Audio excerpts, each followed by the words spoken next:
নমস্কাৰ চাবিদসকল ৰাজ্য চৰকাৰৰ অধীনৰ লাখ লাখ চৰকাৰী কৰ্মচাৰী আৰু পেঞ্চনাৰসকলৰ অষ্টম দৰমহা আয়োগ প্ৰৱৰ্তন সম্বন্ধে আনহাতে মৰগীয়া বানচ বৃদ্ধি সম্বন্ধে আনহাতে তেওঁলোকে পাবলগীয়া এৰিয়াৰক লৈ ভালেকেইটা সুখবৰ আহিছে সেয়েহে আপোনালোকে ভিডিঅ'টো সম্পূৰ্ণ চাব চাবিদসকল এইখিনিতে এটা অনুৰোধ বহুতো মানুহে আমাৰ ভিডিঅ' চাই কিন্তু অধিকাংশ মানুহে আমাৰ চেনেলটো এতিয়া ছাবস্ক্ৰাইব কৰা নাই সেয়েহে আমি আশা ৰাখিছোঁ চৰকাৰী কৰ্মচাৰী আৰু পেঞ্চনাৰসকলৰ সৈতে জড়িত প্ৰতিটো শেহতীয়া খবৰ তথ্য সহকাৰে সকলোতে আগত পাবলৈ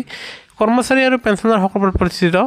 একমাত্ৰ ইউটিউব চেনেলটো যদিহে ছাবস্ক্ৰাইব কৰা নাই তেন্তে নিশ্চয় ছাবস্ক্ৰাইব কৰিবলৈ নাপাহৰিব চাবিদসকল আপোনালোকৰ সময়ৰ প্ৰতি লক্ষ্য ৰাখি আমি প্ৰথম খবৰটো ক'বলৈ ওলাইছোঁ সেয়া হ'ল অষ্টম দৰমহা আয়োগক লৈ হয় চাবিদসকল আপোনালোকে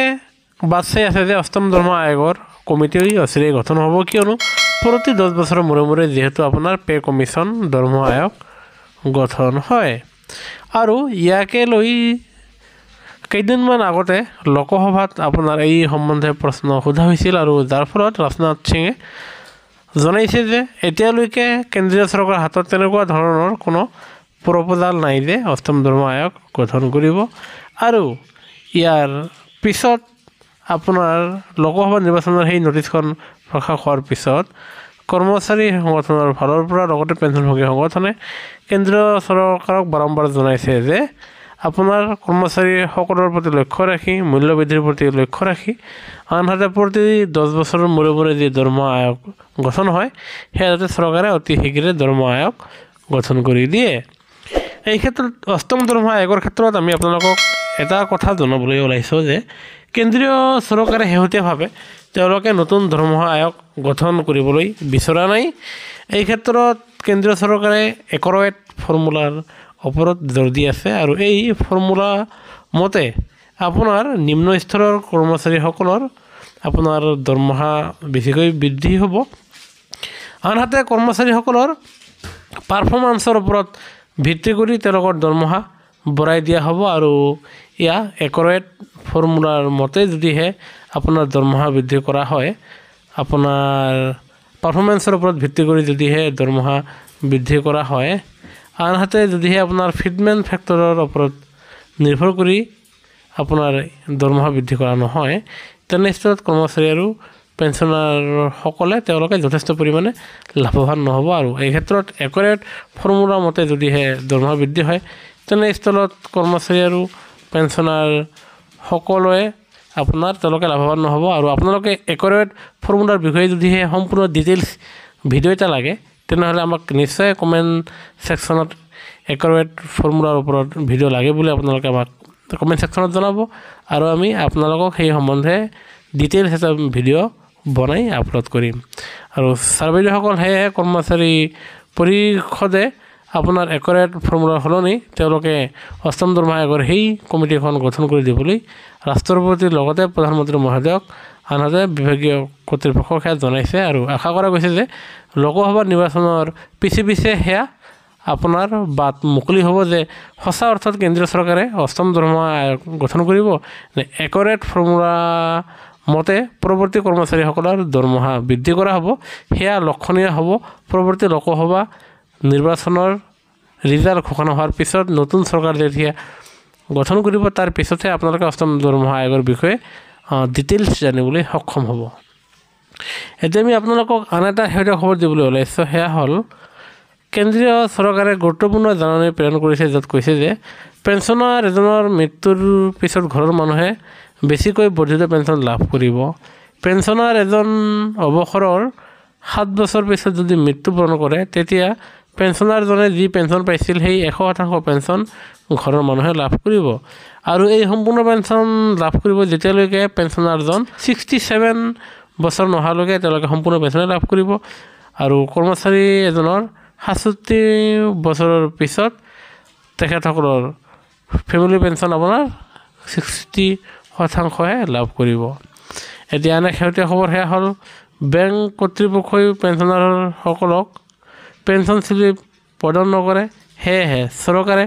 জাননী আকাৰে বেংক কৰ্তৃপক্ষক জনাইছে যে পেঞ্চনাৰসকলৰ পেঞ্চন স্লিপ যাতে প্ৰদান কৰা হয় সেয়েহে পেঞ্চনাৰে হোৱাটছআপত তেওঁলোকে পেঞ্চন স্লিপ পঠাব লাগিব আৰু যাৰ ফলত পেঞ্চনাৰৰ TDS কিমান গঠন কৰা হৈছে, তেওঁলোকৰ কিমান দৰমহা বৃদ্ধি পাইছে, তেওঁলোকে দিয়ে কিমান শতাংশ পাই আছে, তেওঁলোকে এৰিয়াৰ কিমান টকা পালে, সম্পূৰ্ণ ট্ৰেনজেকশ্যন তাৰমানে আপোনালোকে পেঞ্চন স্লিপ তেওঁলোকে সেয়া চাবলৈ সক্ষম হ'ব। এতিয়া আন এক শেহতীয়া খবৰ আমি লৈ আহিছোঁ, সেয়া হ'ল যদি কোনো কৰ্মচাৰীৰ পেঞ্চনাৰে তেওঁলোকে শিলচৰ ৱেলনেছ চেণ্টাৰৰ আশে পাশে বসবাস কৰে, সেইসকল কৰ্মচাৰী আৰু পেঞ্চনাৰে শিলচৰ ৱেলনেছ চেণ্টাৰৰ সুবিধা ল'ব পাৰিব। এই ক্ষেত্ৰত তেওঁলোকে ফিক্স মেডিকেল এলাউন্সৰ সুবিধা ল'ব নোৱাৰিব, আৰু তেওঁলোকে ফিক্স মেডিকেল এলাউন্সৰ পৰিৱৰ্তে যদিহে তেওঁলোকে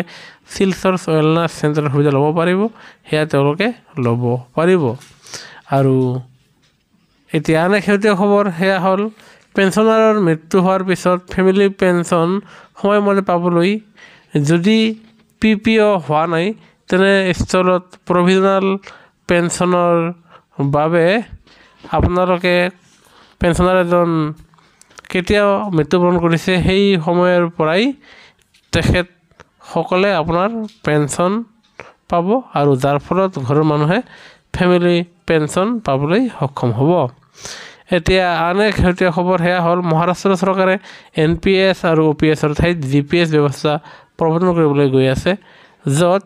GPS মানে হ'ল গ্ৰেণ্টেড পেঞ্চন স্কিম, আৰু এই GPSৰ অধীনত কৰ্মচাৰী এজনে অৱসৰৰ সময়ত তেওঁৰ অন্তিম দৰমহাৰ কমেও 45% পেঞ্চন পাব পাৰিব। আনহাতে এই পেঞ্চনৰ লগত তেখেতসকলৰ DAও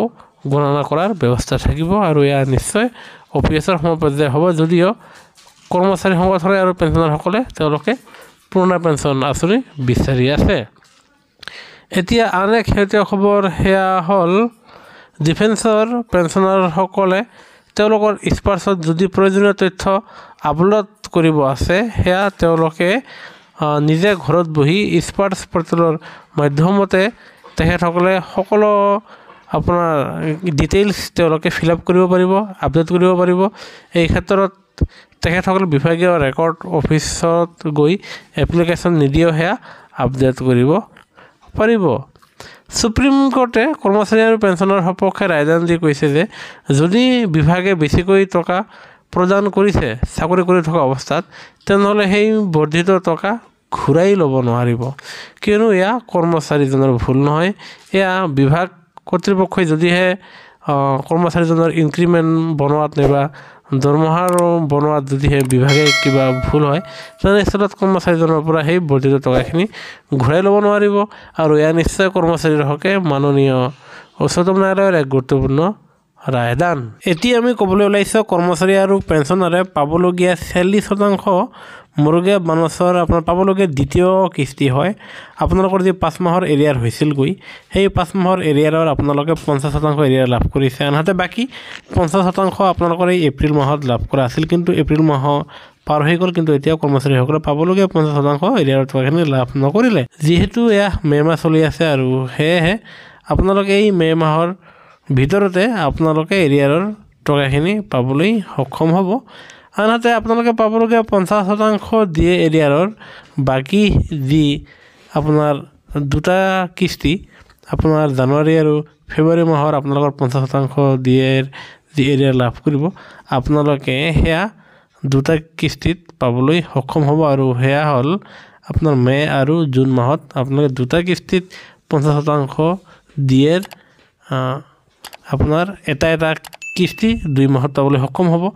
আনহাতে 40% দিয়ে এৰিয়াৰৰ পাবলগীয়া 50% এৰিয়াৰখিনি আপোনালোকে এই মাহতে পাব বুলি জনা গৈছে। সেয়েহে গুৰুত্বপূৰ্ণ ভিডিঅ' নিশ্চয় এটা লাইক দি আপোনালোকৰ আন বন্ধুবৰ্গলৈ শ্বেয়াৰ কৰিব। আনহাতে কৰ্মচাৰীসকলৰ সৈতে জড়িত প্ৰতিটো শেহতীয়া খবৰ পাবলৈ আপোনালোকে আমাৰ চেনেলটো লাইক দি ছাবস্ক্ৰাইব কৰিবলৈ নাপাহৰিব। ভিডিঅ'টো চাবলৈ ধন্যবাদ।